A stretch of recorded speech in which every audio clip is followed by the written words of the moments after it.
ਵੇਲਾ ਆ ਗਿਆ ਏ ਦਾਦੀ ਏ ਜੁਦਾਈ ਦਾ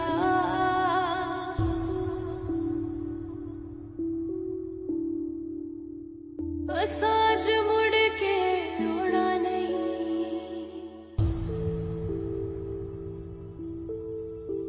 ਤੈਨੂੰ ਦੱਸੀਏ ਕਿਵੇਂ ਕੀ ਹੋਣਾ ਏ ਤੇਰੀ ਅੱਖੀਆਂ ਨੂੰ ਅਸੀਂ ਰੁਲਾਉਣਾ ਨਹੀਂ